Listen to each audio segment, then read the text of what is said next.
Okay, so since this is showing up more and more often recently, I'm going to go ahead and comment on this. I'm on my phone right now, so it's a crappy camera.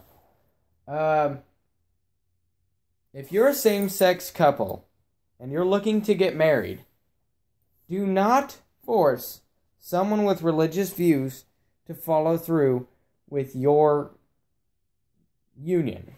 I'll call it that. Simply find another clerk. It's not that difficult. There's about, I don't even know how many in a county office. I got into an argument today with a lady on Facebook stating that the First Amendment protects your gay rights to get married. And I'm like, that doesn't sound right. And it wasn't. It was actually the 14th Amendment. So it goes to show how people who don't know their stuff and say that you don't know your stuff are quick to say that, oh, well, I'm not wrong, you're wrong, blah, blah, blah, blah. And it just makes me so angry.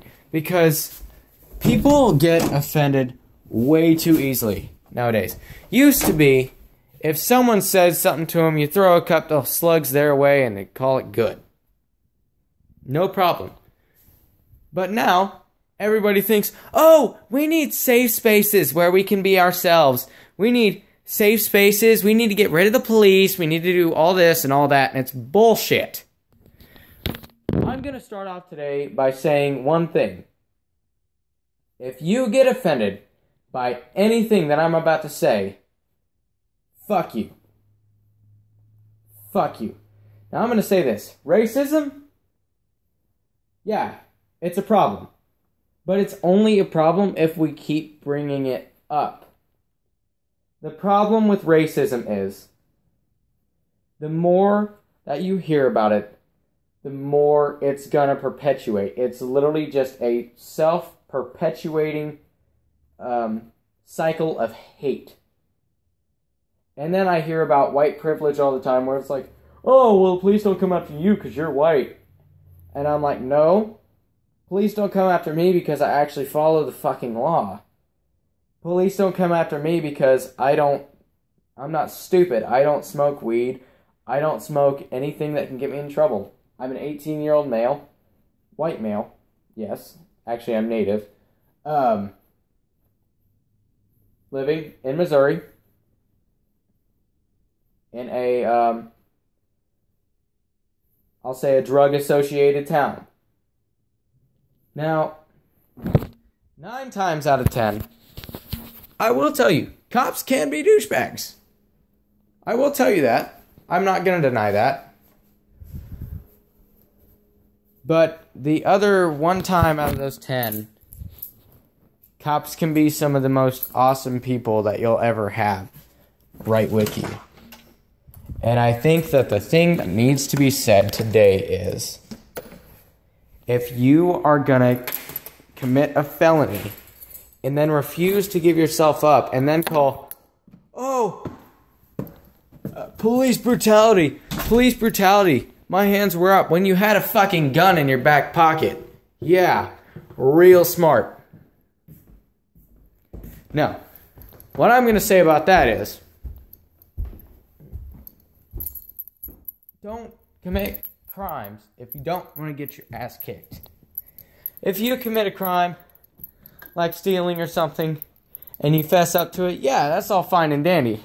You probably don't deserve to be hit by that. But if you are a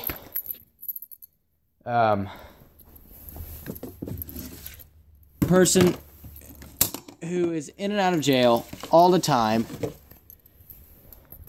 commits crimes just about every other day of the week, then yeah, you probably deserve to have your face kicked in till something inside you clicks.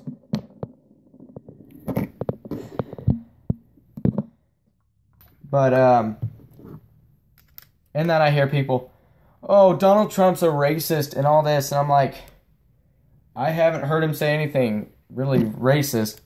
Yeah, there's been a couple things that are borderline. I won't argue with that. He's borderline. But most of the time, what I hear is trade deficits in Mexico, how they're affecting us,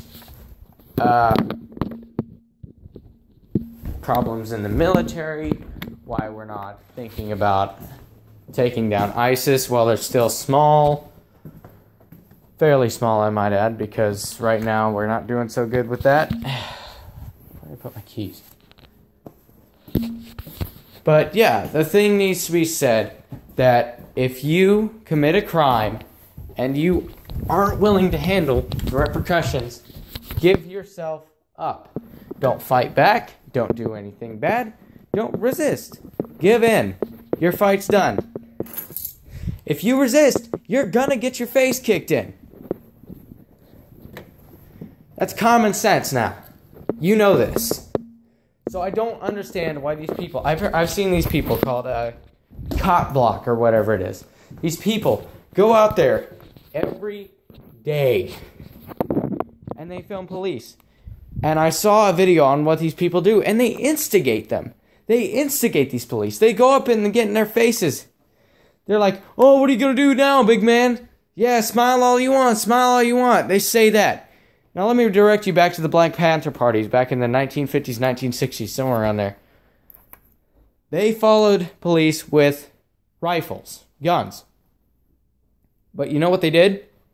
They kept their mouths shut, waited till the police discharged their weapons, and then discharged theirs. They didn't fire. They didn't do anything wrong. What they did was, they waited. They sat there, they waited. They didn't talk, they didn't do anything that could instigate these police into doing something. And that's the problem that I see. And again, if you got offended by this video, fuck you. Plain and simple. If you don't agree with me, too bad, so sad. I'm turning the comments off for the video because I don't give a fuck about your opinion. If you really want to talk about it, there's a discussion page on my board. If y'all want to talk about it that bad, go right on ahead.